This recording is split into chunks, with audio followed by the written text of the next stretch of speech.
Hi Andy. So welcome back to our communicative English classes.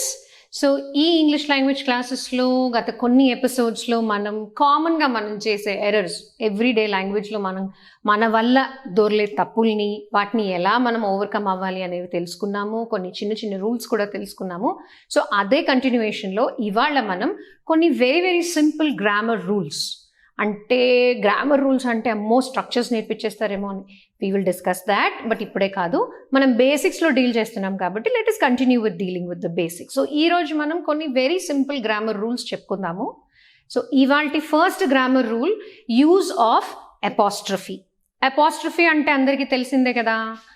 Apostrophe అంటే ఒక word రాసినప్పుడు, for example ఇది, దీన్ని అపాస్ట్రఫీ అంటాం మనం, రైట్? సో ఈ అపాస్ట్రఫీని అసలు ఎందుకు వాడతారు, ఎక్కడ వాడకూడదు అనేది will try to understand. So apostrophe అనేది రెండు కేసెస్లో వాడతారండి. Case one, possession or ownership. అంటే ఒక వస్తువు ఎవరికి బిలాంగ్ అవుతుంది అని చెప్పేటప్పుడు అపాస్ట్రఫీ వాడతారు. లేకపోతే నంబర్స్, లెటర్స్ వీటిని డ్రాప్ చేసినప్పుడు అంటే ఎలిమినేట్ చేసినప్పుడు అపాస్ట్రఫీ వాడతారు. So what are the two cases? One is possession and ownership, belongingness చూపించినప్పుడు. రెండు, నంబర్స్ని కానీ లెటర్స్ని కానీ డ్రాప్ చేసినప్పుడు మాత్రమే అపాస్ట్రఫీ వాడతారు. మనలో చాలా మంది ప్లూరల్ వాడినప్పుడు కూడా, ప్లూరల్ అంటే more than one digits express చేసినప్పుడు చాలా మంది అపాస్ట్రఫీ వాడతారు. అది రాంగ్ యూసేజ్. రెండు కేసెస్లో అపాస్ట్రఫీ వాడాలి. ఒకటి పొజెషన్ కానీ ఓనర్షిప్ కానీ కన్వే చేయడానికి, లేదంటే లెటర్స్ కానీ నంబర్స్ కానీ డ్రాప్ చేసినప్పుడు, ఎలిమినేట్ చేసినప్పుడు, వదిలేసినప్పుడు అపాస్ట్రఫీని వాడతారు. సో ఇలాంటి వాటిలో మనం కొన్ని కేసెస్ ఈరోజు చూద్దాము. So first case, possession or ownership. అంటే ఒక వస్తువు కానీ ఒక ఏదైనా వీళ్ళకి బిలాంగ్ అవుతుంది, ఇది వీళ్ళకి సంబంధించింది అని చెప్పే దగ్గర మనం అపాస్ట్రఫీ వాడతాము. For example this is Rita's house. ఈ వాక్యానికి, సెంటెన్స్కి అర్థం ఏంటి? ఈ ఇల్లు రీటాది అని కదా అర్థం. So this is Rita's house అన్నప్పుడు this house belongs to Rita. ఇలా చెప్పినప్పుడు మనం ఓనర్షిప్ చూపిస్తున్నప్పుడు, పొజిషన్ డినోట్ చేస్తున్నప్పుడు అపాస్ట్రఫీని వాడతాము. సో ఇందులో రెండు కేసెస్ ఉంటాయి, singular case and plural case. ఇప్పుడు ఇది ఒక్క కేసు, ఒక రీటా ఒక్కటిదే ఇల్లు కాబట్టి దిస్ ఈజ్ రీటాస్ హౌస్ అని అన్నాము. బాయ్స్ హాస్టల్ అంటే ఎట్లా అంటాము? హాస్టల్ ఆఫ్ బాయ్స్ అంటే ఒకడే బాయ్ ఉండడు కదా, చాలా మంది పిల్లలు ఉంటారు. సో ఈజీగా చెప్పాలంటే మెన్స్ హాస్టల్ అని రాసినప్పుడు ఇలా రాసేస్తాం, హాస్టల్ ఆఫ్ మెన్స్ అని, అంతేనా? విమెన్స్ హాస్టల్ అన్నప్పుడు ఇలా రాసేస్తాం, అంతేనా? ఎవరైనా ఇలా మ్యాన్స్ హాస్టల్ అంటే మాత్రం అది తప్పు. ఒకడే మ్యాన్కి సంబంధించి ఉండదు, హాస్టల్ అనేది చాలా మంది ఉంటారు కాబట్టి మ్యాన్స్ హాస్టల్. అలానే విమెన్స్ ప్లూరల్. సో ఇలా రెండు ప్లూరల్స్ క్లియర్గా తెలిసినప్పుడు మనం అపాస్ట్రఫీ పెట్టి ఎస్ పెడతాం. బట్ ప్లూరల్లో ఆల్రెడీ ఎస్ ఉందనుకోండి, ఫర్ ఎగ్జాంపుల్ బాయ్స్కి సింగులర్ వచ్చేసి boy, this is that boy's book అన్నప్పుడు మనం ఇలా పెడుతున్నాం, అంతే కదా? ముందు అపాస్ట్రఫీ వచ్చి తర్వాత ఎస్. బట్ బాయ్స్ హాస్టల్ ఇందాక అనుకున్నట్టు బాయ్స్ హాస్టల్ అని చెప్పినప్పుడు ఎలా పెడతాము? Apostrophe will come after the s. మళ్ళీ చెప్తాను, బాయ్స్ ప్లూరల్లో ఆల్రెడీ ఎస్ ఉన్న వర్డ్స్కి ప్లూరల్ ఓనర్షిప్ చూపించినప్పుడు మనం అపాస్ట్రఫీ ఎస్ తర్వాత పెడతాము. ఇంకొక example, girls. Okay, teachers day చాలా కామన్ ఎర్రర్ ఇది. ప్రతి ఒక్కళ్ళు మీరు ఎక్కడ చూసినా సోషల్ మీడియాలో తప్పు రాస్తారు. Teachers' day, this is the only way you are suppose to write teachers' day. ఎందుకు అని డౌట్ వస్తుంది చాలా మందికి. ఇందాకే చెప్పుకున్నాం, పొజిషన్ ఓనర్షిప్ పెట్టినప్పుడు అపాస్ట్రఫీ పెడతాం, apostrophe s or s apostrophe, right? Singular వర్డ్స్కి అయితే అపాస్ట్రఫీ ఎస్, ప్లూరల్ వర్డ్స్కి అయితే ఎస్ అపాస్ట్రఫీ. ఇప్పుడు టీచర్స్ డే అన్నప్పుడు ఒక టీచర్కి బిలాంగ్ అవుతుందా డే, మల్టిపుల్ టీచర్స్కి బిలాంగ్ అవుతుందా? భారతదేశంలో ఉన్న ప్రతి అధ్యాపకుడికి అధ్యాపకురాలికి సంబంధించిన రోజు, వాళ్ళకి డెడికేట్ చేసిన రోజు 5th సెప్టెంబర్, మన ప్రెసిడెంట్ రాధాకృష్ణన్ గారి పుట్టినరోజు, రైట్? డాక్టర్ సర్వేపల్లి రాధాకృష్ణన్ గారి పుట్టినరోజు 5th సెప్టెంబర్. ఈ రోజుని ఏ రోజుగా సెలబ్రేట్ చేస్తారు? టీచర్స్ డేగా సెలబ్రేట్ చేస్తారు, రైట్? సో చాలా మంది ఏం చేస్తారంటే అపాస్ట్రఫీ ఎక్కడ పెట్టాలో తెలియదు కాబట్టి అసలు వదిలేస్తున్నారు అపాస్ట్రఫీని. అది తప్పు, ఇలా పెట్టినా తప్పు. టీచర్స్ డే అన్నప్పుడు this day is dedicated to teachers everywhere in India. అలాగే అక్టోబర్లో ఇంటర్నేషనల్ టీచర్స్ డే ఉంటుంది, 5th October or 4th October అలా. So international teachers' day or this India గురించి మాట్లాడుకుందాం, 5th September టీచర్స్ డే గురించి మాట్లాడినప్పుడు a day dedicated to teachers, plural. Already teacher అనే పదానికి ప్లూరల్ టీచర్స్. సో అపాస్ట్రఫీ అనేది s తర్వాత వస్తుంది. All right? సో ప్లూరల్ వర్డ్స్కి apostrophe comes after yes.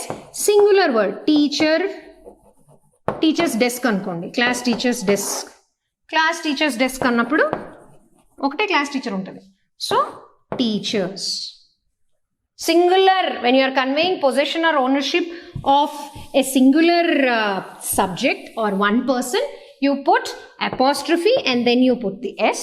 When you are talking about possession or ownership of multiple people, multiple persons, multiple things, that is plural nouns, then you have to use apostrophe after the s.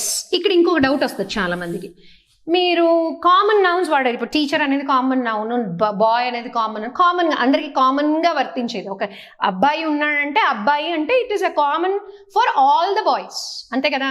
Girl అంటే it is common. స్పెసిఫిక్గా noun తీసుకున్నప్పుడు, ఒకళ్ళ పేరు తీసుకున్నప్పుడు, చాలా మంది పేర్లు ఎస్లో end అవుతుంటాయి. English names James, right? Mark. Just ఒక 2 ఎగ్జాంపుల్స్ తీసుకుందాం మనం అపాస్ట్రఫీలో. ఇవి రెండు సింగులర్. జేమ్స్ అనేది ఒకళ్ళ పేరు, మార్క్ అనేది ఒకళ్ళ పేరు. ఈ పేరులో ఎస్ లేదు కాబట్టి ఇప్పుడు దిస్ ఈజ్ మార్క్స్ కార్ అనాలనుకోండి, ఎలా పెడతాము? దిస్ ఈజ్ మార్క్స్ కార్, అంతే కదా? ఈ కార్ మార్క్ది అనడానికి అపాస్ట్రఫీ ఎస్ పెట్టేసాం. ఇక్కడ అపాస్ట్రఫీ ఎస్ లేదు కాబట్టి ఇప్పుడు కన్ఫ్యూజన్ ఎక్కడ వస్తుంది మనకి? నౌన్ కూడా సింగులర్ అయినప్పుడు, నౌన్లో ఎస్ ఉన్నప్పుడు అపాస్ట్రఫీ ఎక్కడ పెట్టాలి, ఇదే డౌట్ ఇప్పుడు చాలా మందికి. సో దీనికి ఆన్సర్ ఏంటంటే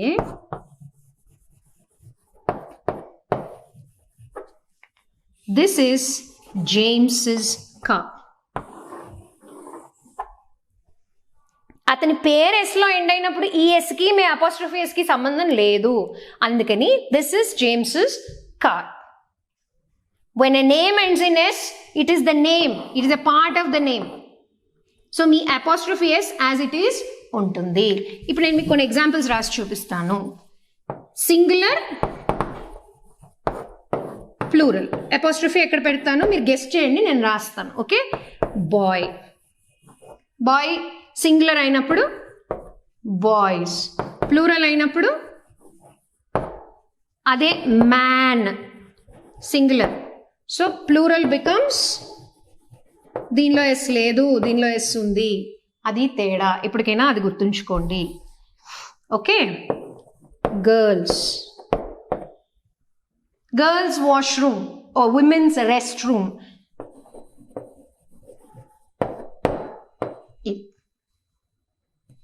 దెన్ ఉమెన్ అనుకుందాం.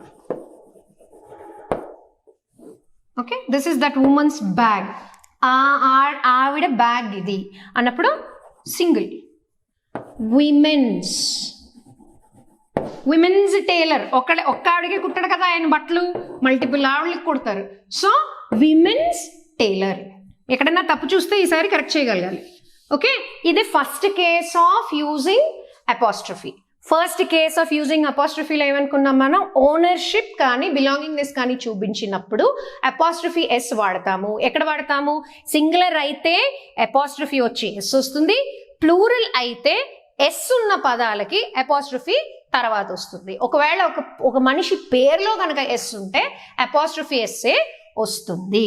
సో ఇది మనకి అపాస్ట్రఫీ యొక్క first condition. First condition is possession or ownership. నా సెకండ్ కండిషన్ ఏమనుకున్నాము? ఎలిమినేషన్ ఆర్ డ్రాపింగ్, ఇది చాలా easy, of digits or letters. ఇదే కదా elimination of digits or letters. So ఎలా చేస్తారు? ఇది సింపుల్గా ఎక్స్ప్లెయిన్ చేస్తాను. ఇది కాంట్, కెనాట్, ఈ రెండింటికి తేడా ఏంటి? ఇదొక పదం ఇదొక పదమా? కాదు. కెనాట్కి షార్ట్ ఫామే కాంట్. ఆర్ ఇంకోలా రాస్తాను, ఇది ఇప్పుడు ఈజీగా అర్థమవుతుంది. ఇంకా cannot long form, can't short form. అలాగే డిడ్ నాట్కి షార్ట్ ఫామ్ ఏమవుతుంది? ఆలోచించండి, నేను ఇంకో పదం రాస్తా ఈలోగా. వీటన్నిటికీ షార్ట్ ఫామ్స్ ఆలోచించండి ఏముంటాయి. డిడ్ నాట్ చూద్దాం. డిడ్ నాట్ అంటే దీన్ని చాలా మంది డిడింట్ అంటారు. ఇది డిడింట్ కాదు, డింట్. ఇక్కడ ఇంకొక ఐ లేదు కదా, డిఐడి, డిడ్, ఎంట్, didn't. Okay, don't, wasn't, isn't, ain't. ఇది కష్టం, బట్ బికాస్ మీకు తెలియాలి కాబట్టి I have written it there. So ఈ పదాలన్నిట్లో observe this column. First look at the left hand side column. Left hand side కాలంలో ఏం రాసాం మనము? నెగటివ్ కాంటేషన్స్ రాసాం, నెగటివ్ మీనింగ్ వచ్చే వర్డ్స్ రాసాం. కెనాట్ అంటే చేయలేను, ఓకే. డిడ్ నాట్ అంటే చేయలేదు, డు నాట్ అంటే చేయొద్దు, okay. Was not, is not, లేదు, పాస్ట్ టెన్స్ లేదు, రైట్. సేమ్ దీన్నే మనం షార్ట్ ఫామ్లో ఎలా కన్వే చేస్తాము? ఈజ్ నాట్కి ఇజంట్ అంటాం, వాజ్ నాట్కి వాజంట్ అంటాం. సేమ్ వే డూ నాట్కి డోంట్ అంటాం, డిడ్ నాట్కి డింట్. ఇప్పుడు అనుకున్నాం డిడ్ంట్ అనకూడదు, డింట్ అనాలి. కెనాట్కి can't. Am not usually return లాంగ్వేజ్లో వాడతారు. నావెల్స్, ఇంగ్లీష్ నావెల్స్ ఎలా చదివితే ఎయింట్ అని వస్తుంది, ఓకే. ఐఎమ్ నాట్ అనమాట. నౌ ఈ వర్డ్స్ అన్నిటికీ తేడా ఏంటి? జస్ట్ డిడ్ నాట్ చూడండి. పోనీ డిడ్ నాట్లో డిఐడి ఎన్ఓటి, ఇది ఫ్రేజ్. ఇక్కడికి వచ్చేటప్పటికి డిఐడి ఎన్టీ అంటే ఏం మైనస్ అయిపోయింది?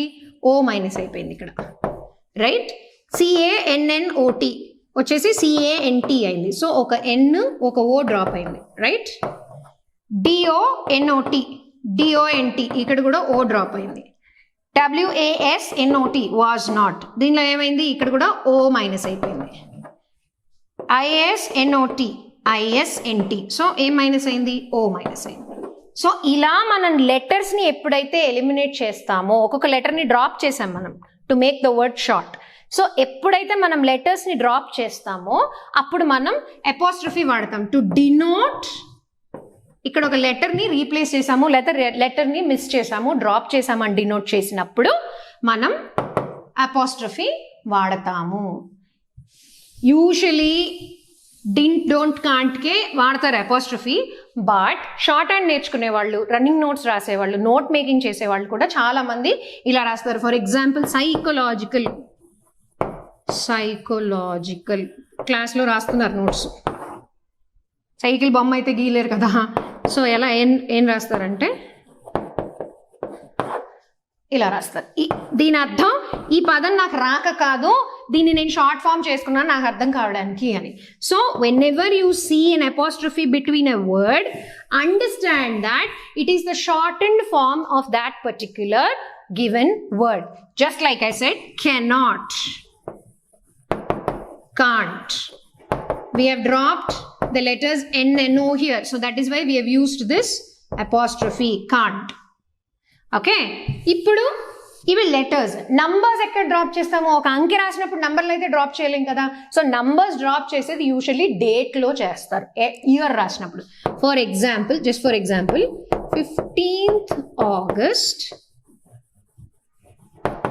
2020 ఇది డేట్ అనుకోండి, ఎగ్జాంపుల్ డేట్ రాశారు. దీన్ని షార్ట్ అండ్ ఫామ్లో ఎలా రాస్తారు?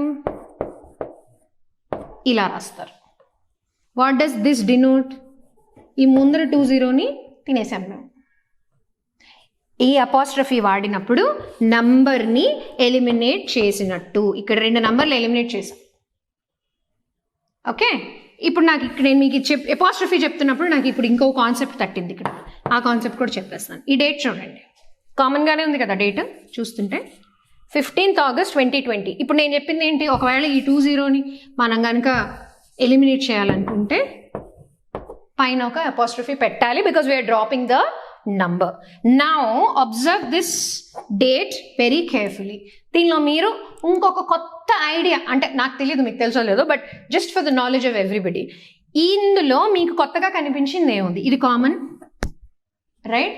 ఇది రాసినప్పుడు ఇలా రాయకూడదు, ఇది పైకే ఉండాలి, పవర్గానే ఉండాలి. ఓకే, సో 15th August 2020లో ఇప్పుడు మనం నేర్చుకుంటున్న ఇవాళ మనం డిస్కస్ చేస్తున్న కేసు అపాస్ట్రఫీ కాబట్టి మనం ఇది 20 రాసాం. బట్ ఎంతమందికి ఇక్కడ కామా ఎందుకు పెట్టానని తెలుసు? 15th August 2020 or 15th August 2020 or 2020, whatever you say. Why this comma? How many of you can tell? How many of you know why I have put that comma there? Answer is simple అండి. ఈ 15th August అనేది ప్రతి ఏడాది వస్తుంది. 15th August last year వచ్చింది, ఈ సంవత్సరం వచ్చింది, వచ్చే సంవత్సరం వస్తుంది, 10 ఏళ్ళ తర్వాత కూడా 15th August వస్తుంది. మనం ఉంటామో ఉండమో తెలియదు కానీ 15th August అయితే ప్రతి సంవత్సరం వస్తుంది. As long as we are following the calendar, so long 15th August will continue to come year after year. But 15th August 2020 will not come back, or 15th August 1947 మళ్ళీ రాలేదు, right? So because this day is a common factor, it will recur, we put a comma and then we mention the year. Break ఇవ్వడానికి we use the comma. So ఎప్పుడు మీరు date రాసినా, in fact all the mothers who are watching the programme, all the parents who are watching the programme, పిల్లలని month పేరు కంప్లీట్గా రాయాలని insist చేయండి. దీనివల్ల మార్జిన్లో ప్లేస్ సరిపోదని అంటారు మీ పిల్లలు, మా పిల్లలు కూడా అంటారు. అందుకనే ఎగ్జాంపుల్ డేట్. ఎందుకు ఫుల్ మంత్ పేరు రాయమంటున్నానంటే, ఇలా ఫుల్ మంత్ పేరు రాస్తే నెలల పేర్లు నేర్చుకోవడం ఈజీ అయిపోతుంది. 30 days వాళ్ళు ఒకటే పేరు రాయాలి, 30 కాకపోతే 20 వర్కింగ్ డేస్ అనుకోండి ఒక నెలలో, అదే పేరు మంత్ నేమ్ రాయాలి వాళ్ళు. సో దానివల్ల ఏమవుతుంది? They will learn the names.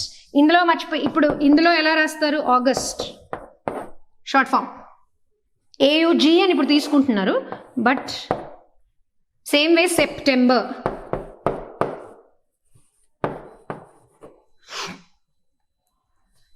ఇలా ఎంకరేజ్ చేయకండి పిల్లల్ని. Encourage your children. In fact you also please ensure that you right the name of the entire month. దీనివల్ల స్పెల్లింగ్స్ వస్తాయి పిల్లలకి, మంత్ స్పెల్లింగ్స్. మనం చిన్నప్పుడు క్యాలెండర్ చూసి బరికేసేవాళ్ళం సమ్మర్ హాలిడేస్లో, అలా అక్కర్లేదు. ఇప్పుడు డేట్ రాసేటప్పుడు డేట్ని ఇలా స్పెల్లింగ్ వైజ్ రాస్తే, ఇలా న్యూమరికల్స్గా కాకుండా స్పెల్లింగ్ వైజ్ రాస్తే పిల్లలకి నెలల పేర్లు ఈజీగా వచ్చేస్తాయి. 30 days రాస్తారు కాబట్టి జీవితంలో మర్చిపోలేరు. క్లాస్ 1 నుంచి స్టార్ట్ చేస్తే ఇంకా మంచిది. ఏ క్లాస్లో ఉన్నా నేర్చుకోవాల్సిందే స్పెల్లింగ్స్. ఓకే, సో అది story of apostrophe. 2 cases. Case 1 possession or ownership. Case 2 elimination or dropping of digits and letters.